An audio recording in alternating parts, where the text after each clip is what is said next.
welcome to Great British Ghosts. Today we've come to the West Country.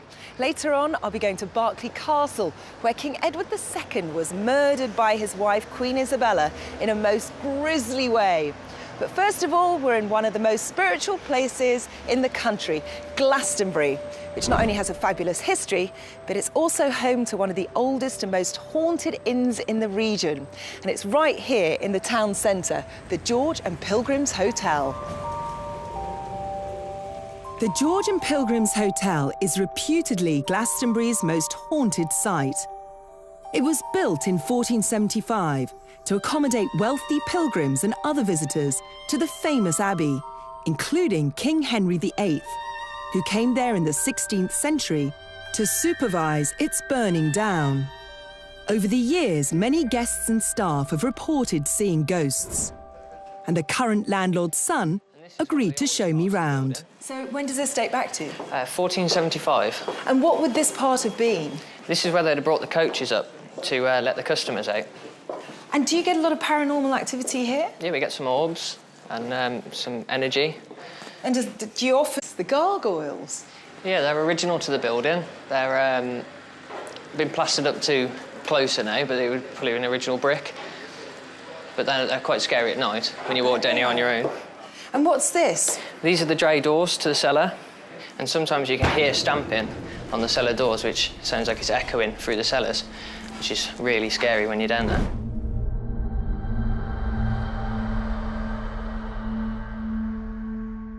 Justine, do the locals think that the pub is haunted, or is it just myth? No, definitely. The locals, some of them won't even come in here. My brothers, my sisters, they're just like, no, don't want to go there. Because of the ghosts? Yeah. There's one particular room, when I was younger, I went into it, and it was so cold. It was absolutely freezing.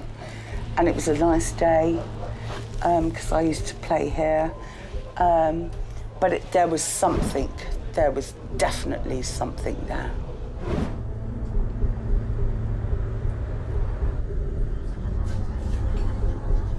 I definitely think this place is haunted. I've had a couple of experiences. I had a pint of water, drank half of it, there was nobody else in the room, came back to it about half an hour later, and there was 2 screws in the bottom of the drink. There was nobody else had been in the room, so where'd that come from? I don't know.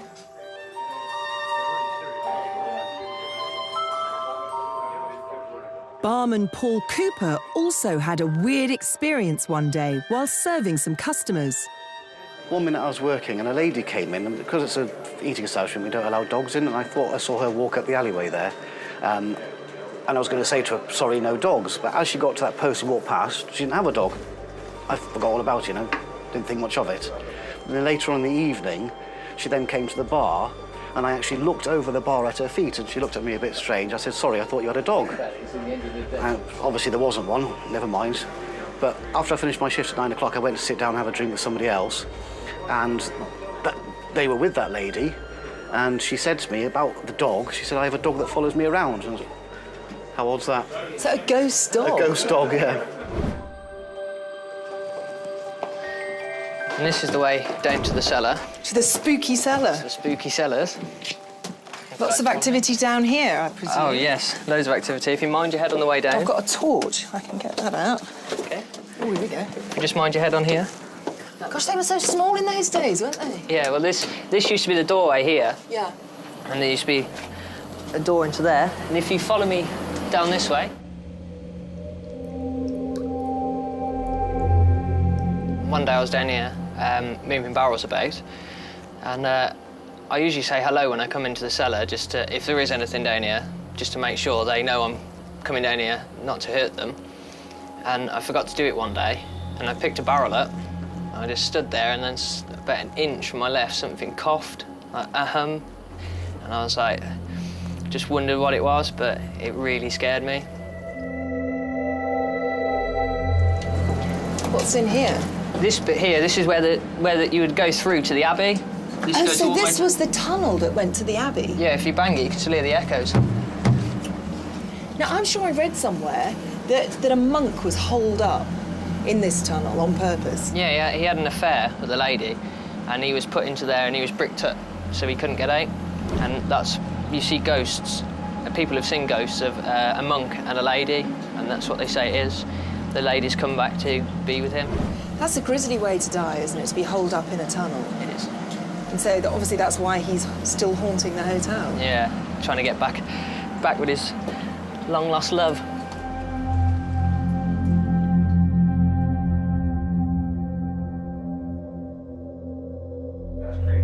But it's not just the cellars that are haunted. Landlady Kathy Breakwell agreed to show me around some of the haunted bedrooms upstairs. So, Kath, is there a lot of paranormal activity in the bedrooms? Yes, there's loads. We have guests all the time telling us that they see things, they hear things, they feel things. And this is one of the most active rooms we have. This is the monk cell. Great name. Yes, fantastic room. So, Kath, what's happened in here? This is one of the most haunted rooms, and it's documented in several books. People have witnessed TVs coming on. They've heard music late at night, harp music, and one lady actually asked if she could move room in the morning because her bedclothes had been taken off her in the night. But going back to the TVs, is there no explanation for that, for the telly coming on in the middle of the night? Well, no, because they're all remote control activated, and people are nowhere near the remote controls, and they just automatically come on in the night, and they've ended up taking the plugs out to stop it coming on. I was sat in the flat, and I had my cardigan hung up on the back of a chair, and my son was there with me as well, and the arm just went up in the air and went behind the chair. And so myself and my son said, "That's it, time for work." And what do you think that was? I haven't got a clue, but somebody definitely picked the arm up of the cardigan, and there was nobody else over there.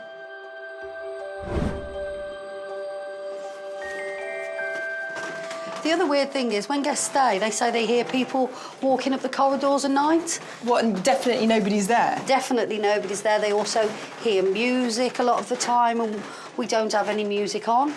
And this is one of our 4 poster rooms. They're very nice rooms. The Abbot Selwood room. This is a stunning room, isn't it? All original beds. And what happens in here, then? Well, there was a guest staying here, and a lot of guests take photographs of all the rooms, and he came back with a photograph, and there was like an apparition in the photograph. And he said he didn't see it at the time, but it's definitely on the photograph. So it's a very spooky old place. I stayed in this room where we are now and slept in this bed. And as soon as I walked into the room, the best way to describe it was a bit like walking to someone else's party. You know, like when you walk into a bar and the conversation stops and everyone turns around and looks at you. It felt like that even though there was nobody in the room. So I immediately felt really scared. And I didn't sleep a wink that night. Almost the first picture I took had these 3 white orbs stretching across the picture in it.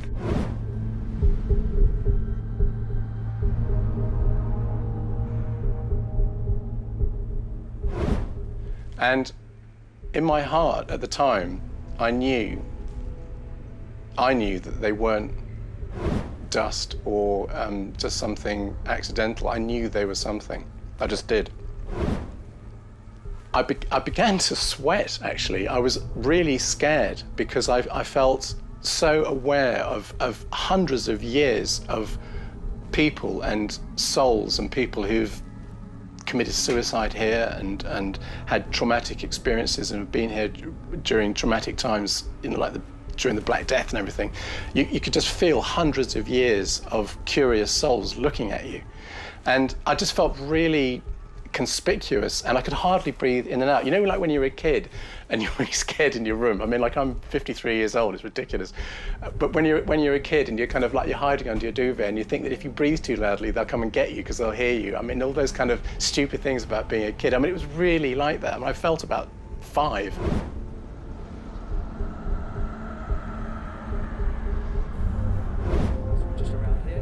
Richard Thackway is a waiter at the hotel, and he's seen the ghost of a small child on more than one occasion.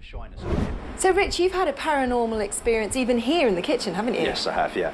I've been sort of working in here and sort of just, you know, pottering about, putting stuff away. Then it's always like, it feels like there's a presence just more or less where you're standing, you know. And it's always a small person, though. It's never a tall person, but it's literally, it's a few seconds, you know. So you look and it's gone, you know. But yeah, you can feel something in here, you know. I mean, it's through the whole pub's got a bit of a feel about it, but you know, it's just, I think something's interesting. You know, you're watching what you're doing, and I think generally, if there is anything spirit-wise, you know, it's interesting who these people are here now, you know. I mean, the place doesn't feel bad. It feels really warm, but I think I'd be scared if somebody popped up and appeared in front of me and started speaking. I'd probably join them in death. You are such a fibber. You just seen one. We didn't see a ghost. It was a shadow. That's different, isn't it? If it came out the bathroom and go, "What are you doing here?" I'd be on the floor.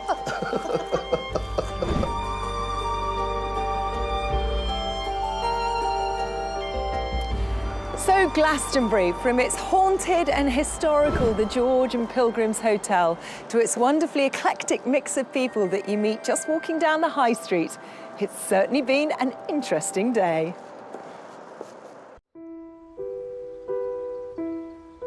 This is Berkeley Castle, and it was built way back in 1154. It's still the home of the Berkeley family. Over the centuries, it's had many notable guests staying here, the most famous being Edward II, who was imprisoned here and apparently came to his grisly end in one of the cells. With so much history, it's hardly surprising that the castle is said to be haunted. Berkeley Castle was built in 1153 and has served an important role in English history, including the imprisoning and murder of King Edward II. For approximately 850 years, the castle has been home to the Berkeley family and claims to be the oldest inhabited castle in England. Ghosts are said to abound within its stone walls, and the current heir to the estate, Charles Berkeley, agreed to show me around. I'm just going to take you down into this room, an amazing room down here. What room is this? This is the Great Hall, the sort of banqueting hall, the main room in the castle where they'd have had huge feasts and banquets and weddings and parties. And it's also got some ghost stories, I hear, that you're interested in learning a bit more. There is the story of a lady, there's a lady in white that's been seen going up that staircase onto that gallery, and she's disappeared, literally at the top of the gallery, and she's been seen by one of our guides, so who knows? Does anyone know who that ghost may be? No, we think it's a Berkeley lady, or a lady who was married to a Berkeley, but we're not sure. All we know is she's dressed in white, fair hair, and she has been seen several times.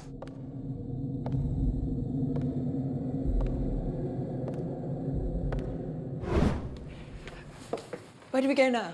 Right, Michaela, up the stairs here. This is an amazing area. This is fantastic, and what I love about this is the wall hangings here, the silk wall hangings. They were made locally in the Stroud Valley, and supposedly it was a Henry VIII's bedchamber at Hampton Court, and it was a gift when he came and visited with his wife, Anne Boleyn, before she had her head chopped off. He came and gave us this. So some people bring flowers, but Henry VIII bought a wall hanging? Yeah, amazing. Okay. And it's been patched up over the years, but it's stunning.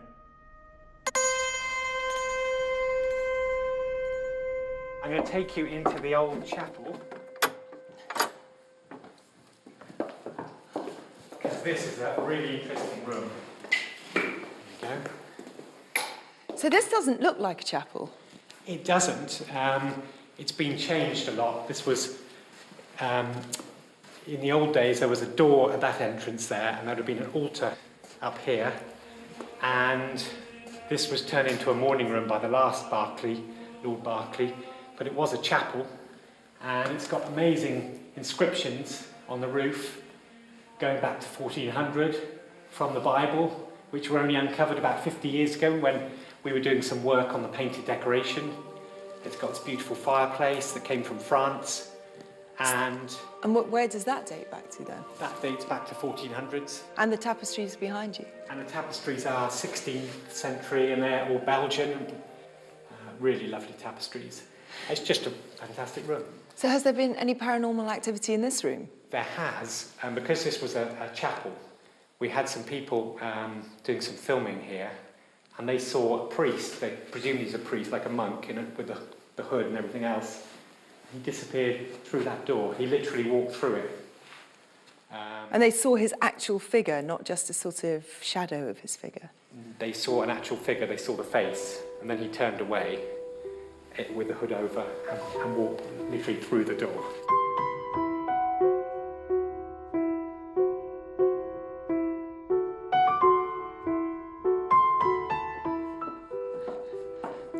I guess all these paintings have a history as well. They do. There are hundreds of them, and they can all, I'm sure, tell a story about their life here at the castle.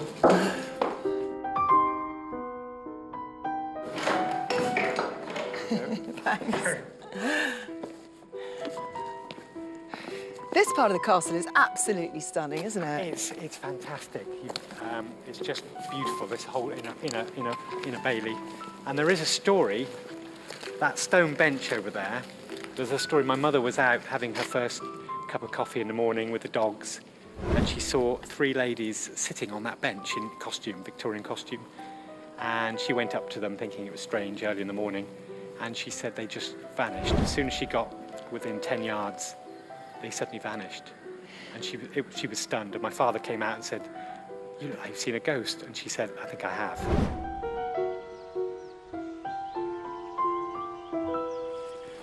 Okay, Michaela, we're going into the keep now and up the trip steps. Why are they called trip steps? Because they're all different levels. They're all on different levels, and all these soldiers would come running up here, and they'd, if the soldiers were defending up here, a lot of them would probably have tripped on the way up. And how embarrassing! And then this is amazing. This is the original entrance to Edward II's cell where he was imprisoned and murdered. So this is where the grisly history is. This is where the grisly history of Berkeley is, that people really know about Berkeley Castle, is Edward II met his end in this very room. It's actually not as horrible as I thought it was going to be. It isn't. It is a room. It's just a very old room with the little windows, and hasn't changed much over the years. But it would have been, it would have been very cold in here and fairly damp. So what happened to Edward II in this room? He was imprisoned in here. There was a dungeon, basically a pit, oubliette, next to this cell, and he was imprisoned in here, brought into here for 6 months, and kept by his wife and the barons and various others in this room, captured. No one knew he was here. They kept him here, fed him, looked after him for 6 months, and then decided that they were going to do away with him. He was considered quite a weak king. He had his favourites, and the barons weren't happy with him. And in the end, the story goes, he was suffocated in here, in his bed one night, and a red-hot poker burnt his insides out, which was a horrible way to go. So basically, the red-hot poker was put up his bottom? Up his bottom, and his insides were burnt, so that there oh was no mark on the my outside word. of his body, so no one would have known what happened.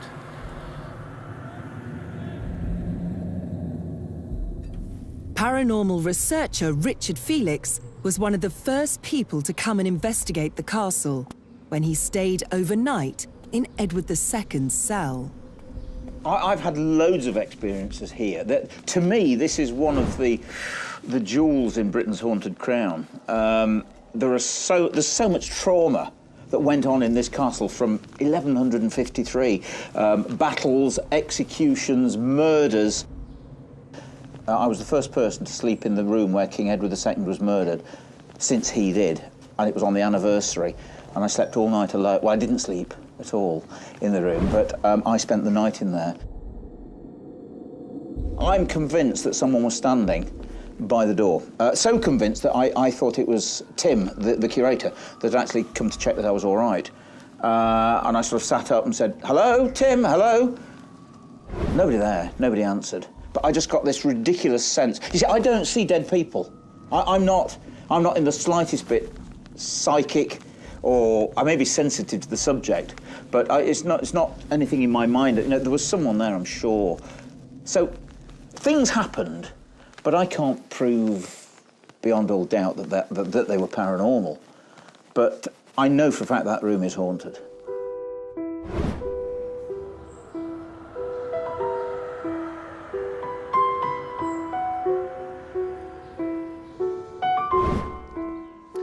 Well, Berkeley Castle really is an interesting place, and with almost 900 years of history captured in the fabric of the walls, maybe Richard's right.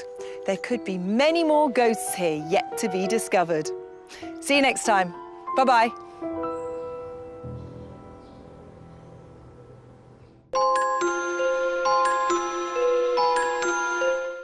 More Great British Ghosts tomorrow. Michaela's back with a brand new double bill from 9 only on Yesterday. Next, it's Into the War Zone with the small team of men and women who smashed the world record for building a Wellington bomber.